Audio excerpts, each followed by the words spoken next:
Okay, this is going to be a quick low-tech video for our brush class. I'm trying to do this without too much work. When we get the 995 brush, it looks like this, and it's been sized and everything's turned in, and despite my efforts to try to get that changed, they won't. So, to prep ourselves so your brush is ready to go from day one, here's what we're going to do. We're going to take the size out by wetting it and just try to work out the size like this. And you can do this under running water, but that's not ecologically sound. Anyway, so I'm starting to work the size out, and I probably do a shortcut where I could just start to fan the brush out. I want to get it so it's closer to sorry, I'm working with the camera here. I want to get it. This is a brush I just used and it's dirty, and I'm going to show you how to clean it. So you want it more fanned out and true broad edge.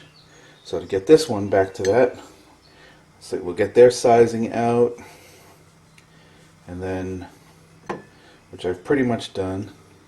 Then your friendly bar of soap. You'll get it wet. I'm going to put the sink on here a little bit here, shut it off, and I'm going to make sure I'm in front of the camera when I do this. I'm kind of looking at a monitor here.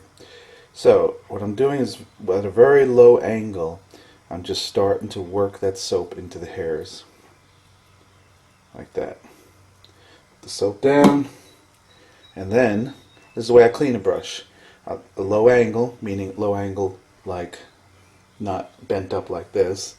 I just start to work the hairs like this, back and forth, very gently. Again, I apologize. I'm trying to do this in under 10 minutes here. And I work it so if there's pigment in it, this is how I'm pushing it out from the back of the brush to the front, working it back and forth, and then eventually it starts to get a little bit pasty. And this is where I'll start to retrain the brush right here. I'm fanning it out with my fingers. And for the first time out, you're going to exaggerate this. But you're going to like the fact that you're not going to spend your first day up at Cheerio trying to work a brush that wants to close up on you.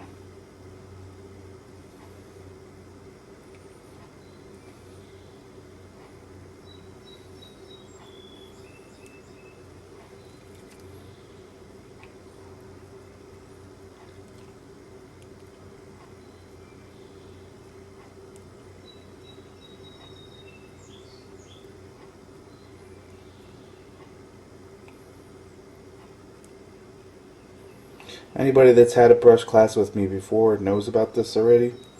So, and then I make sure it's pretty straight and it's all fanned out. There's enough. Basically, the soap is like size at this point. It's going to dry, so I'm just going to put it down and let it dry, just like that. At no time should you let the tip be banged. Don't put it in a box or a drawer. Once that dries, it'll be pretty hard, and if you don't want to use the brush between now and Cheerio, it should hold that shape pretty good. And that's the optimal.